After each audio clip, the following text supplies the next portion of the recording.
اس video میں ہم جانیں گے بنو نذیر کی جلا وطنی ربیع الاول سن 4 ہجری، خندق یا احزاب کی لڑائی ذی قعدہ سن 5 ہجری، بنی قریظہ کا خاتمہ۔ بنو نذیر کی جلا وطنی۔ بنو نذیر یہودیوں کا دوسرا طاقتور قبیلہ تھا۔ اب اس نے قریش سے ساز باز شروع کی اور ان کو مدینہ کے کمزور حصوں کی اطلاع دینے لگے۔ ان سے اور مسلمانوں سے معاہدہ تھا۔ اس معاہدے کی روح سے اگر کسی مسلمان یا بنی نذیر کے کسی آدمی کے ہاتھ کوئی مارا جاتا تو دوسرے پر بھی اس کے خون کا روپیہ ادا کرنا ضروری تھا۔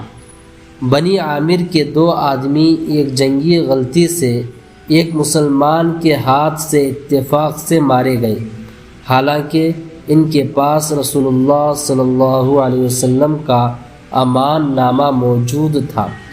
ان مقتولوں کے خون کا روپیہ مسلمان پر واجب ہوا۔ مسلمانوں نے بنی نذیر سے بھی اس میں شرکت کی خواہش کی اور اسی لیے رسول اللہ صلی اللہ علیہ وسلم ان کے محلے میں گئے۔ ظاہر میں تو انہوں نے بہت کچھ مستعدی دکھائی اور شرکت پر آمادگی ظاہر کی، لیکن چھپ کر انہوں نے چاہا کہ رسول اللہ صلی اللہ علیہ وسلم پر جو ایک دیوار کے نیچے کھڑے تھے اوپر سے ایک بڑا پتھر گرا کر مار ڈالیں۔ رسول اللہ صلی اللہ علیہ وسلم کو اس کی خبر لگ گئی، سیدھے اکیلے اٹھ کر مدینے چلے آئے۔ بنو نذیر نے کہلا بھیجا کہ آپ 30 آدمیوں کو لے کر آئیں، ہم بھی اپنے عالموں کو لے کر آئیں گے، اگر وہ آپ کی بات مان لیں گے تو ہم کو کوئی عذر نہ ہوگا۔ آپ نے جواب دیا کہ جب تک تم ایک عہد نامہ نہ لکھ دو ہم کو تم پر اعتبار نہیں، لیکن وہ اس پر راضی نہ ہوئے۔ یہود کا تیسرا قبیلہ جو بنی قریظہ کہلاتا تھا، آپ نے ان سے بھی دوبارہ نئے عہد نامے کی درخواست کی اور اس نے قبول کیا۔ اب بنی نذیر نے بھی کہلا بھیجا کہ ہم کو بھی یہ منظور ہے کہ آپ 3 آدمی لے کر ہمارے ہاں آئیے۔ آپ صلی اللہ علیہ وسلم نے منظور فرمایا، لیکن راہ میں آپ کو معلوم ہو گیا کہ یہود تلواریں باندھ کر تیار ہیں کہ جب آپ تشریف لائیں تو آپ کو قتل کر دیں۔ آپ پھر واپس چلے آئے۔ بنی نذیر بڑے بڑے قلعوں کے مالک تھے جن پر ان کو ناز تھا، اور مدینے کے منافق بھی ان کو شہ دے رہے تھے اور کہلا بھیجتے تھے کہ تم دبنا نہیں، بنی قریظہ تمہارا ساتھ دیں گے اور ہم بھی 2000 کی جمعیت سے تیار ہیں۔ مسلمانوں کو یہ حال معلوم ہوا تو وہ پیش بندی کر کے آگے بڑھے اور بنی نذیر کے قلعے کو گھیر لیا اور 15 روز تک گھیرے پڑے رہے۔ آخر وہ اس شرط پر راضی ہوئے کہ جس قدر مال و اسباب اونٹوں پر لے جا سکیں لے جائیں اور مدینے سے باہر نکل جائیں۔ چنانچہ سب گھروں کو چھوڑ کر اپنا مال و اسباب لاد کر نکل گئے، اور ان میں سے ان کے کئی بڑے بڑے رئیس ابو رافع بن ابی الحقیق، کنانہ بن ربیع اور حوی بن اخطب بھی خیبر چلے گئے۔ خندق یا احزاب کی لڑائی۔ بنو نذیر مدینے سے نکلنے کو تو نکل گئے، مگر خیبر پہنچ کر انہوں نے اپنی سازشوں کا جال سارے ملک عرب میں پھیلا دیا۔ ان کے رئیسوں نے مکہ جا کر قریش کو تیار کیا۔ قبیلہ غطفان کو خیبر کی آدھی پیداوار کا لالچ دلا کر اپنے ساتھ ملا لیا۔ بنی اسد ان کے حلیف تھے اور وہ بھی اٹھے۔ غرض سب ملا کر 10,000 کی بھاری فوج مدینے کی سمت روانہ ہوئی۔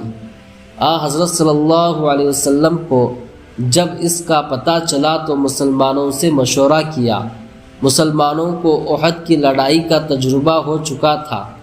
حضرت سلمان فارسی رضی اللہ تعالیٰ عنہ چونکہ ایران کے تھے اس لیے ایران کے جنگی طریقوں سے کچھ واقف تھے۔ انہوں نے رائے دی کہ شہر کے 3 رخ تو مکانوں اور خلستانوں سے گھرے ہوئے ہیں، صرف ایک طرف کھلا ہے، ادھر خندق گڑھا کھود لی جائے تاکہ دشمن اس سمت سے شہر میں گھسنے نہ پائے۔ یہ رائے سب نے مان لی۔ حضرت صلی اللہ علیہ وسلم 3000 مسلمانوں کے ساتھ باہر نکلے اور خندق کھودنے کی تیاری شروع کر دی۔ 3000 متبرک ہاتھوں نے 20 دن میں یہ کام پورا کیا، اور اس طرح پورا کیا کہ خود خدا کا رسول صلی اللہ علیہ وسلم بھی ان میں ایک عام مزدور کی طرح کام کر رہا تھا۔ کئی دن فاقے سے گزر رہے تھے، اس پر اسلام کے شیدائیوں کا جوش ٹھنڈا نہیں ہوتا تھا۔ ہاتھوں سے پیٹھوں پر اس کو لاد کر پھینکتے اور آواز ملا کر یہ شعر گاتے تھے: ہم ہیں جنہوں نے محمد کے ہاتھ پر اس پر بیعت کی ہے کہ جب تک جان میں جان ہے ہم خدا کی راہ میں لڑتے جائیں گے۔ دشمن اب قریب آ گیا تھا۔ اس کے قریب آنے کی خبر سن کر بزدل منافقوں کے ہوش اڑے جا رہے تھے، جھوٹے بہانے کر کے اپنے گھروں کو لوٹ رہے تھے۔ یہود کا اب صرف ایک تیسرا قبیلہ بنو قریظہ مدینے کے پاس رہتا تھا۔ اس کی روش صاف نہ تھی، اس لیے 200 آدمیوں کا دستہ ان کی دیکھ بھال کے لیے الگ کر دیا گیا تھا۔ بنو قریظہ اب تک کھل کر سامنے نہیں آئے تھے۔ بنی نذیر کا یہودی سردار حوی بن اخطب جو اب خیبر جا بسا تھا، دشمنوں کی فوج کے ساتھ آیا تھا۔ اس نے بنو قریظہ کے سرداروں کو، جو مسلمانوں سے معاہدہ توڑنے پر اس لیے آمادہ نہیں ہو رہا تھا کہ یہ باہر کے لوگ تو چلے جائیں گے، پھر مسلمانوں کو اکیلے ہمیں سے نمٹنا پڑے گا، یہ کہہ کر ملا لیا کہ میں اس وقت محمد کے خلاف سارے عرب کو اٹھا کر لایا ہوں۔ ان کی طاقت کو ہمیشہ کے لیے ختم کر دینے کا موقع پھر اس سے بہتر ہاتھ نہیں آئے گا۔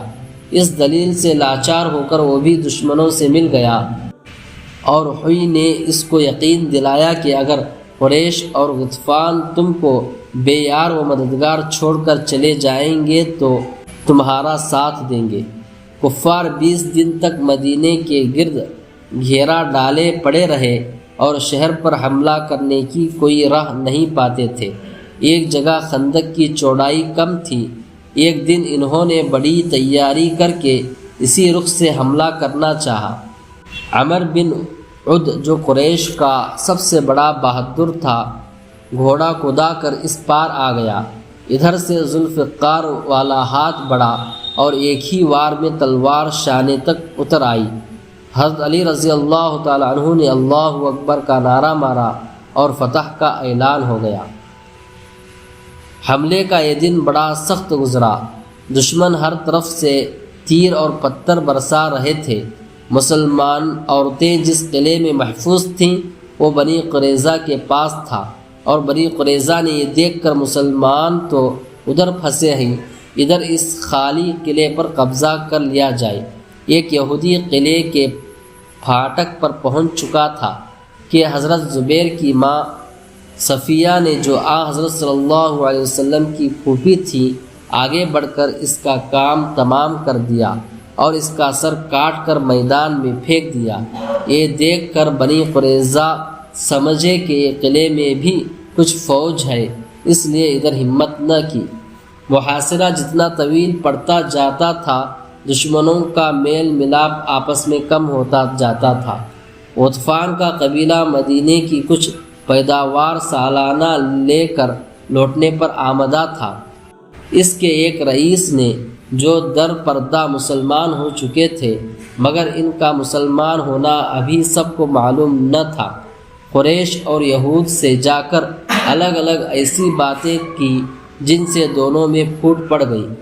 خدا کا کرنا کہ انہی دنوں میں ایک رات کو ایسی تیز آندھی چلی کہ دشمنوں کے خیمے کی رسیاں اکھڑا گئیں۔